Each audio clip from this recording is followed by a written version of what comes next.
बारहसिंगा, ये कवर चित्र है दोस्तों।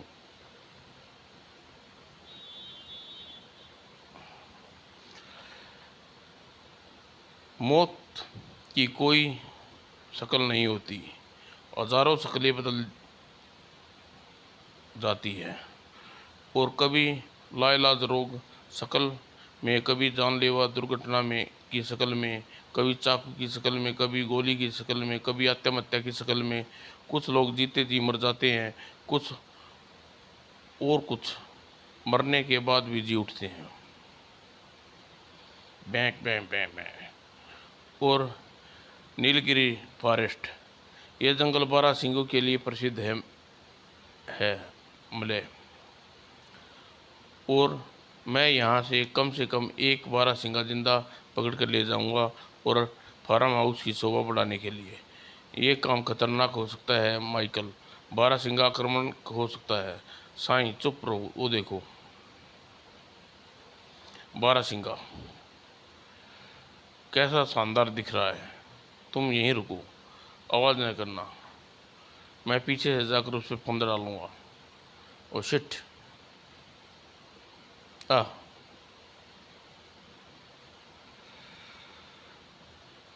ओह उफ, एक मामूली बारहसिंगा ने दौलत इतनी शक्तिशाली नहीं हो सकती।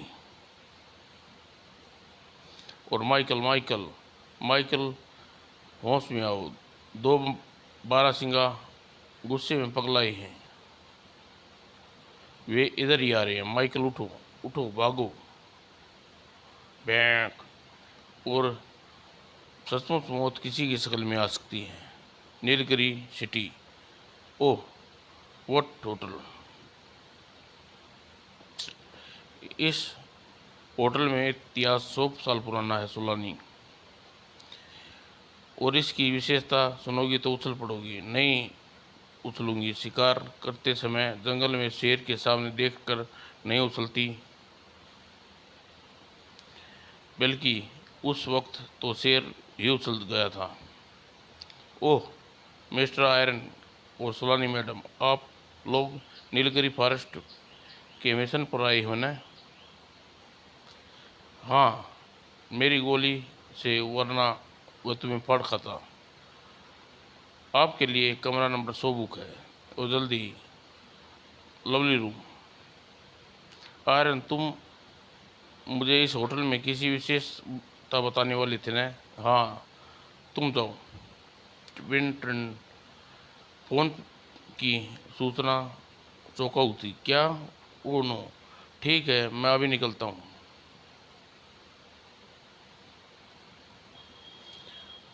उस बारहसिंगा ने एक जान ले ली है, क्या हुआ? जिला कलेक्टर भोसाली का फोन था, उन्होंने मुझे तुरंत मिशन शुरू करने का आदेश दिया है। हम फॉरेस्ट ऑफिसर मिस्टर रावत से तुरंत मिलने को कहा है। कौन हो? हाँ, ये ज़रूरी था। शायद तुम उस जगह से कोई के पास को, जहाँ हमें उस बारहसिंगा पर शिकार हुए आदमी की लाश मिली है। हम वो जगह देखना चाहते हैं मिस्टर रावत। बिखावन जंगल में मौत का साए साए हर वक्त महसूस कर रहा था। वहाँ नीचे नदी के किनारे उस जगह, वहाँ खुद वहाँ तुम्हें खुद जाना होगा, क्योंकि उसे आसपास कबीले में लाशों की शिनाख्त संबंधित कार्रवाई पूरी करनी है। और बियाबान जंगल में आयरन, क्या हमें कुछ और आदमियों के साथ लेकर नहीं जाना चाहिए था? मिस्टर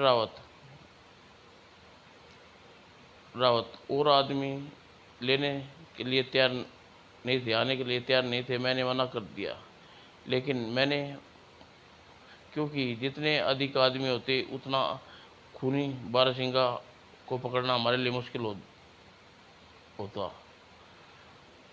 ये जगह है जहाँ बारहसिंगा के शिकार की तलाश की लाश मिली होगी।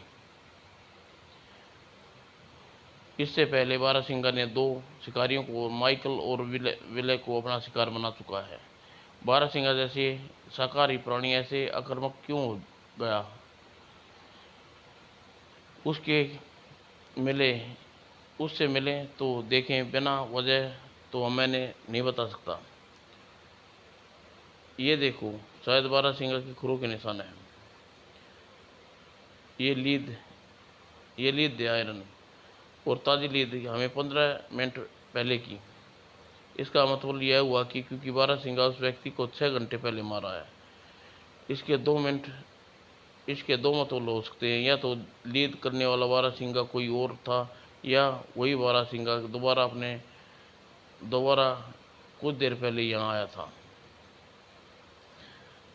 तुम्हारी दूसरी वाली बात ठीक है, क्योंकि वो अभी भी यहाँ है। तुमने ठीक पहचाना, ये तो बारहसिंगा है। ये तो वही बारहसिंगा है। इसके सींगों पर खून है, खून में लाल हो गए रहे हैं, और चेहरे पर आदमखोर वाली खूंखारता दिखाई पड़ रही है। और 3 निर्दोष लोगों के खून पीने वाले खूंखार हत्यारा हमारे सामने है। आयरन, इस पर डाज मारो। ओह, इसने डाज फायर सींगों पर झेल लिया। दूसरा डैश तैयार करने में वक्त शायद जो नहीं देगा। मैं अभी इसी वक्त नहीं दूंगी, क्योंकि इस समय दिया तो ये हमारा समय पूरा कर देगा। गोली टांग पर चलाना, मुझे इसे जिंदा पकड़ना है। उफ, किसी कुकार फाइटर की जगह गोलियां से बच रहा है। बचाओ सोनाली। उफ उफ, पागल कुत्ते, जो खतरनाक हिंसक लग रहा है ये। इसे जिंदा पकड़ना तो दूर, इसे खुद जिंदा रहने में भी मुश्किल लग रही है। कई गोलियों को एक साथ सींगों पर रोक, ऐसा करिश्माई बारहसिंगा मैंने अपने जीवन में पहली बार देखा है। मुझे लगता है गोलियां से हम इसे नहीं मार पाएंगे। डॉट फायर भी इसने सींगों पर बड़ी दक्षता से रोक लिया। हम दक्ष शिकारी हैं, फिर भी क्या हम मैदान छोड़कर भाग रहे हैं? आयरन, बचाव भी खुद को बहुत ज़रूरी है। वो हमारे पीछे आ रहा है। ये तो हद 30 सेकंड में हम तक पहुंच जाएगा। और वह मट्टी की ढलान से नीचे फिसलने लगा, और मुझे यहाँ से निकलने का रास्ता और वक्त मिल गया है।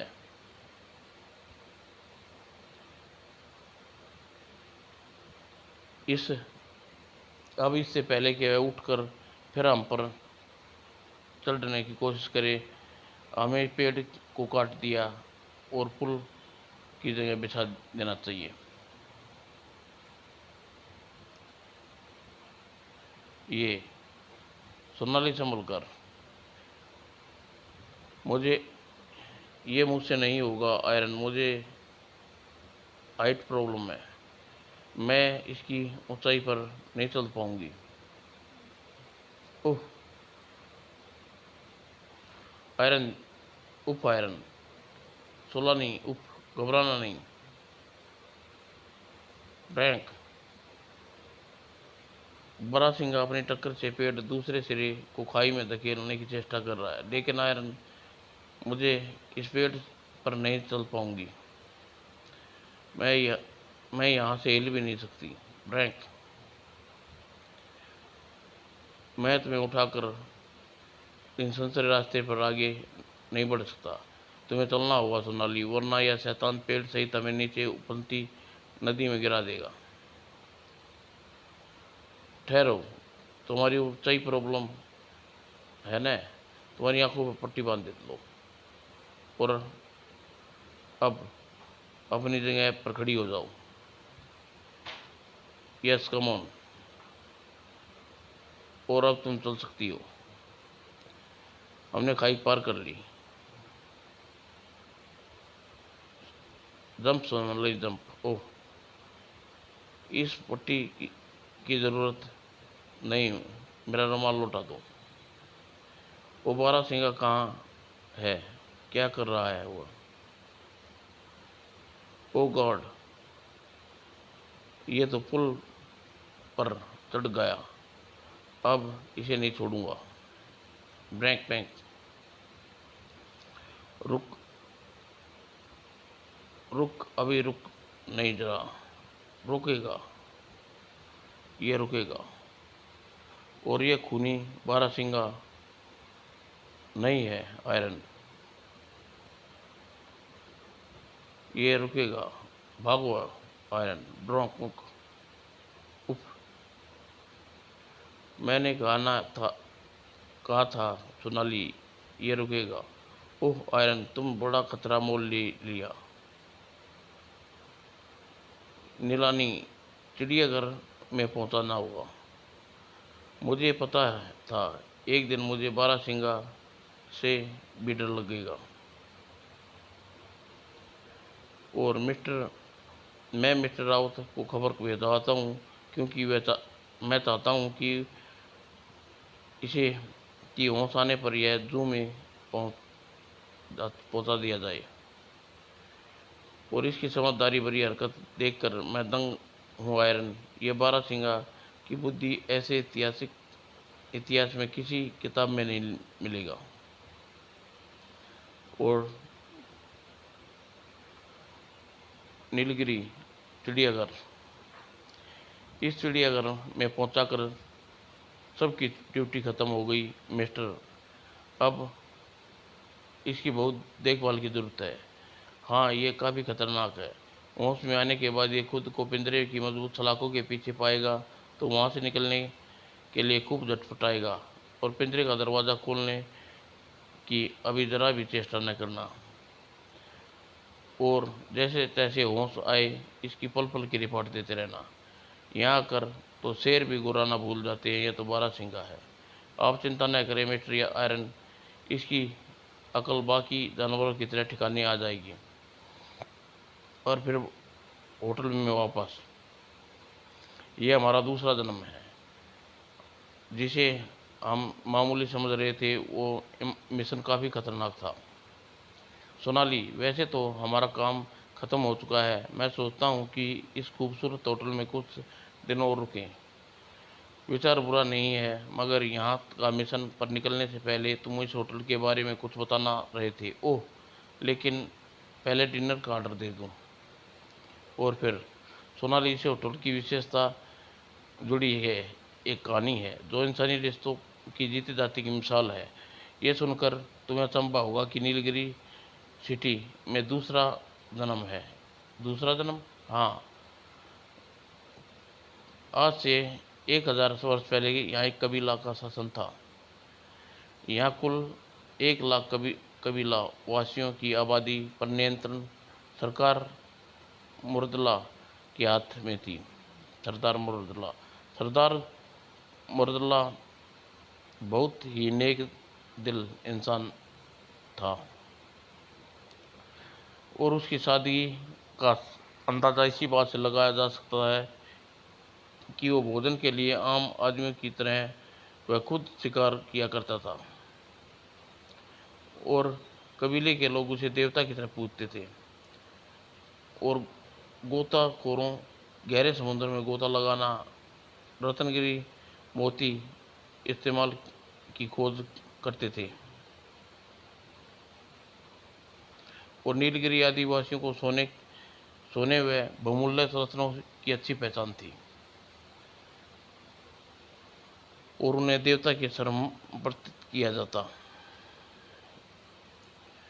उन्हें खजाने में एक बड़ा रत्न भी था जिसे देवता का कवच यानी एमरोड ऑफ बोर्ड कहा जाता था। एम आरम ऑफ बोर्ड कहते थे। उस रत्न का प्रयोग लोग बुरी आत्माओं को दूर रखने के लिए करते हैं। एक दिन उस शानदार खजाना की गंध उस समय के खुखार मुगल डाकू मुलाद को लग गई और वह अपनी नौका पर सवार होकर 200 डाकुओं की सेना के साथ नीलगिरी आदम का और नीलगिरी में खूब मारकाट मचानी शुरू कर दी। खचाक खचाक नीलगिरी वासियों ने कबीले के उस खजाने की रक्षा के लिए अपनी जान की बाजी लगा दी और सरदार मुरलजा ने डाकू मुलाद के घमासान लड़ाई हुई, जीत हासिल हुई। शैतान को इसका सरदार मारा गया। हा हा हा। और खूंखार डाकू खजाना लूट कर ले गया। लेकिन अभी वह शक्तिशाली तूफान मोजाल की नौका के टुकड़े टुकड़े कर दिए। सभी समुद्र डाकुओं की जिंदगी ले ली। सारा खजाना फिर से समुद्र के तल में जा लगा और उधर सरदार मुरल्ला की मृत्यु के पूरे शोक नगर में डूबा था। और पुनर्जन्म में उनका घोर विश्वास था, इसलिए प्रजा की सरकार का शव कुछ सेवकों के साथ समाधि में जिंदा दफना दिया गया था। और नीलगिरी के गुरु एक अपूर्ण फैसला किया कि इस समय नीलगिरी ने नहीं बल्कि सरदार मुरल्लाद की समाधि ले ली और शायद दुनिया की सबसे बड़ी समाधि थी। उन्हें कई साल बीत गए और वक्त के साथ साथ वे धूलित मिट्टी भर गई और भूमि मट्टी समतल हो गई। और 200 वर्ष बाद उस एक सनसनी राजा मलखिन शिलाजीत को एक खुदाई के दौरान वह समाधि का पता चला। इसे खुदाई में निकली हजारों लोगों की हड्डियां का एक पहाड़ लगा खड़ा हो गया और कई बहुमूल्य रत्न भी वहां मिले। सनकी राजा को नई सनक चढ़ गई। उसने अपने शिल्पकारों को बुलाया और हड्डियों को एक अद्भुत महल बनाने का आदेश दिया। कई बहुमूल्य रत्न भी महल में जड़ दिए गए। वो महल शिल्पकला की एक ऐसी अनूठी मिसाल बन गया जिससे किसी को भी न लगा कि वह हड्डियों का बना महल है। राजा मल्लकुल सिराजित कई पीढ़ी वहाँ उस महल में रही और समय बीता। राजा प्रजा कांत हुआ, प्रथाकांत लोकतांत्रिक सरकार का जमाना आया और हड्डियों से बने नीलगिरी महल को आधुनिक डिपार्टमेंट को सुपुर्द कर दिया और उसमें पड़े रत्नों के चोरी हो गए और जो बचे राष्ट्रीय संग्रहालय में रख दिया गया। ये रत्न आज भी वहाँ देखे जा सकते हैं और नीलगिरी एक भगवा सिटी में बदलता चला गया। लेकिन फिर भी कुछ समय बाद पर्यटक को बढ़ावा देने के उद्देश्य से महल एक 5 स्टार होटल में बदल दिया गया और मेरा ख्याल है कि अब वह महल का विशेषता का पता चल गई होगी मुझे, यानी नहीं, यह होटल हड्डियों का बना हुआ है। कौन पर चौकस थी? क्या बारहसिंगा बड़ा तोड़कर भाग निकला? इम्पॉसिबल।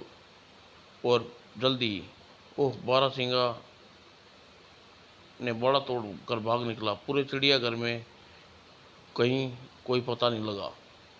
उससे पहले की आगाह आपको पहले ही आगाह किया था कि आपने लापरवाही ने दिखाई। अब आपने क्या ऐतिहासिक कदम उठाना है। खूनी बारहसिंगा को किसी भी जान ले सकता है। सबसे पहले जू के दर्शक में एंट्री रुकवाइए। मैं ढूंढने की कोशिश करता हूँ। सोनाली, नेट की ज़रूरत कभी भी पड़ सकती है। कारण मेरे विचार से तो उसे मार देना चाहिए। अगर वो हाथ नहीं आया तब उसे ऐसी कोशिश करने वाला हूँ। ये देखो, चिड़ियाघर की बाउंड्री तोड़कर वह यहाँ से निकल गया है। इसका मतलब खूनी बारहसिंगा सिटी में आज़ाद घूम रहा है। यह बहुत बुरी खबर है आयरन। पुलिस को भी इंफॉर्म करना जरूरी है। और बारहसिंगे की तलाश में हथियारबंद पुलिस की टुकड़ियां सक्रिय हो गई। सर, न्यूज़ क्या सिटी में कर्फ्यू लगाने की ज़रूरत है? क्या बकवास। एक बारहसिंगा शहर में आया और कोई दंगा नहीं हो गया है। और हालात दंगे से भी बदतर होने वाले थे। वाह, कितने खूबसूरत कंगन है। ये रत्न दुर्लभ है। कहते हैं यह रत्न राजा मलखान सिराजित के पास थे। उस कड़े की कीमत 1,75,000 रुपये। और पार की कीमत पारस की कीमत पूछा करते हैं सेठ जी। मैं तो ज़रूर खरीदूंगी।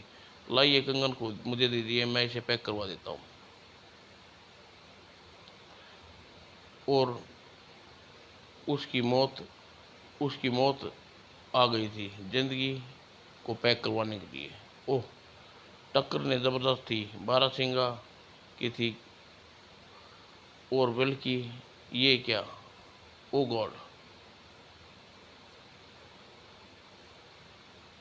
और टक्कर चढ़ने वाला सामने था। सवाल ये था, ओह, ये बारहसिंगा कहाँ से आ गया? ब्रोंक। बारहसिंगा नली वो मामूली कुत्ता नहीं है जो गोली का अपना शिकार हो जाता। और बारहसिंगा ने गोली की सिंगा गोली की से भी तेजी से लपका। चाक। और भगदड़ मच गई। भागो। और बाजार तक मची। शोरूम में यहाँ हो क्या रहा है? कोई भारी गड़बड़ है। मुझे पूरा यकीन है कि यकीनन इस भारी गड़बड़ के पीछे खूनी बारहसिंगा का हाथ है। ब्रोक। बारहसिंगा की आंखें में खून उतर आया। शायद ये हमें पहचान गया है। हम पर हमला करना चाहता है। ओह, इसे कार की टक्कर से धराशायी कर दो आयरन, वरना ये कार का कचुम्बर बना देगा। अगर इसकी टक्कर मेरे हाथ में कार की चाबी छूटकर सीट के नीचे कहीं गिर गई है। खचाक। ये कार को चकनाचूर कर डालेगा। चाबी ढूंढो, हरी अप। एक बार फिर इसे गोलियों का प्रयोग करके देखता हूँ। शायद कोई गोली से इसे कोई लग जाए और अभी वो जिंदा है। सोनाली, कार से बाहर निकलने की चेष्टा करो। वो फिर हम पर हमला कर सकता है। ये क्या कर रहा है? वो इस कंगन को अपने सिर सिंग में उठाने की चेष्टा कर रहा है, मगर वो ऐसा क्यों कर रहा है?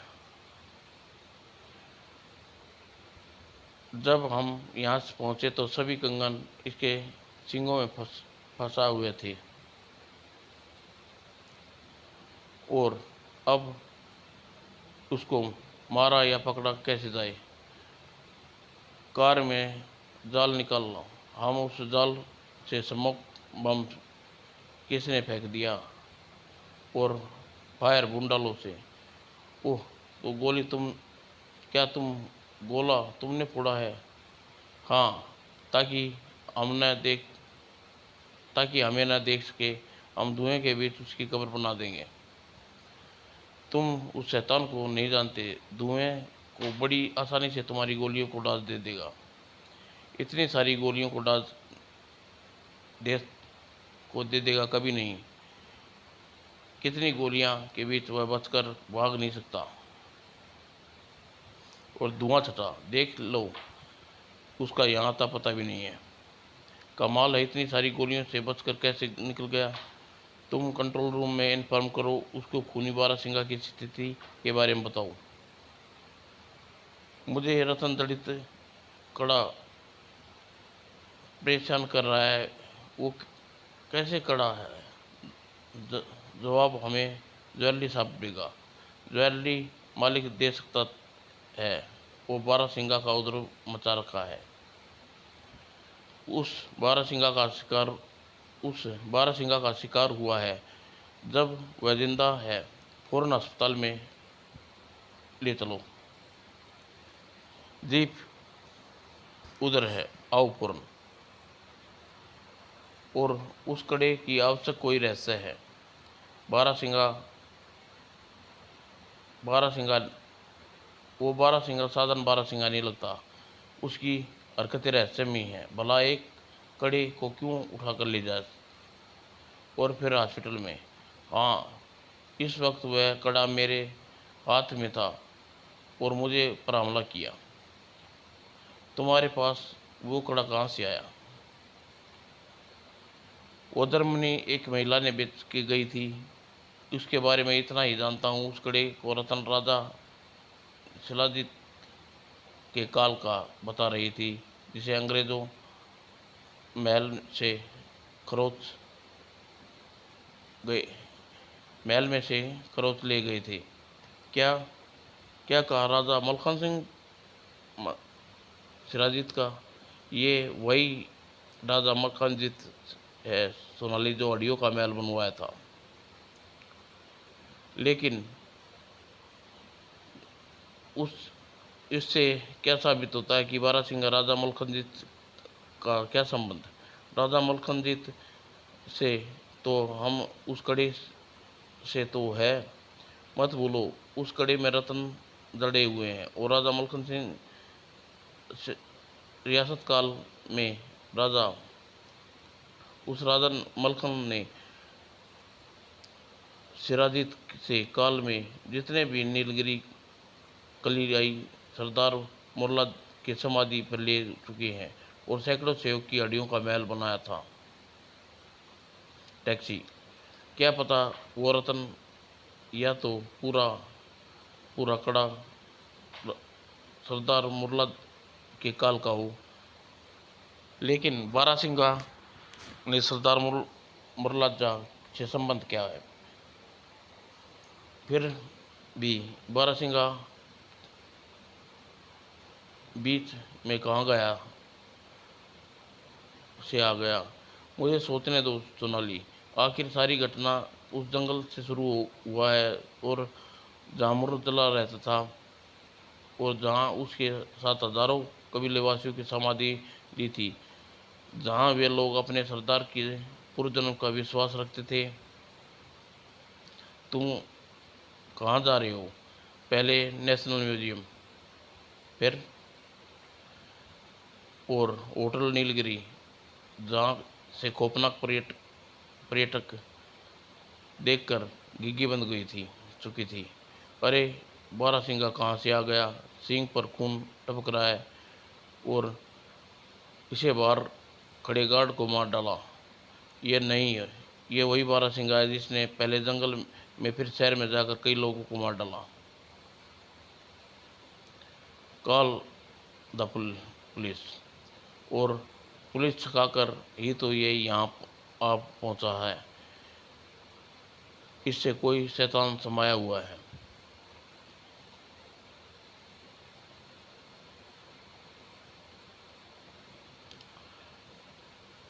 और मैं जानता था रॉकेट लॉन्चर से बारासिंगा को डाज नहीं दे पाएगा और बारासिंगा खत्म हो गया। लेकिन उसके शव के टुकड़े को ध्यान से देखो।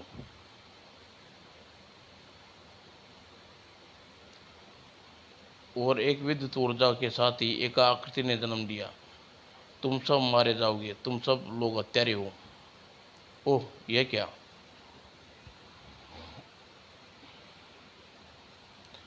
सरदार मुर्जा, कौन हो तुम? ओह, बारासिंगा के शरीर पर कब्जा करने मुझे यहाँ आतंक फैला रहे हो, क्योंकि तुम लोगों ने मेरे सेवकों के शरीर पर कब्जा किया है। मैंने अपने लोगों को पुनः लौटने का वचन दिया था, पर तुम लोगों ने मेरे साथ समाधि ली थी ताकि हमारा पुनर्जन्म हो, और तुम लोगों ने भी जीवित होकर मेरे साथ रह सके। फिर 1000 साल बाद जब मैं पुनर्जन्म का समय आया तो मैंने देखा समाधि को खोदा दी गई है और सभी गायब है कर दिया गया है। मेरे शवों का पता लगाने के लिए मैंने बारासिंगा के शरीर को माध्यम बनाया। वन में मानवों को देखकर मुझे लगा कि यह काम इन्हीं ने किया है, और क्रोधित होकर मैंने उन्हें मार डाला। शहर में अपनी एक सेविका को शहर इस शहर में मैंने अपनी एक सेविका को कलाई का कड़ा भी देखा, जिसकी मेरी सोचों को और भी बल मिला। फिर यहाँ कर मैंने इन इमारत को देखा, और दिन करते देखकर मेरा खून खोल उठा। तुम लोगों ने मेरे सेवकों की हड्डियों को तोड़ पीस कर इमारत बना दी। ऐसा घृणित काम करने वाले को जिंदा नहीं छोड़ूंगा। मेरे सेवक की तड़पती आत्माओं को मैं देख रहा हूँ। उन्हें तभी शांति मिलेगी जब वे लोग मेरे हाथों मारे जाएंगे। तुम लोग मेरे हाथों मारे जाओगे, और इस इमारत को मेरा अधिकार होगा, और अपने लोगों के साथ ही यहाँ रहूँगा। ये जघन्य कांड तुमने नहीं किया, पर क्रूर राजा मलखन सिंह सिराजित ने किया है। उसकी सभी पीढ़ियाँ समाप्त हो चुकी हैं।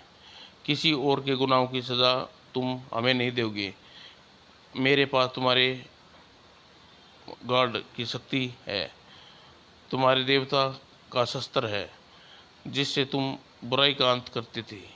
आज तुम खुद बुराई बनकर तबाही फैलाने पर तुले हो। तुम्हें हमारी रक्षा करना होगी, और खाली कर दो इस जगह को।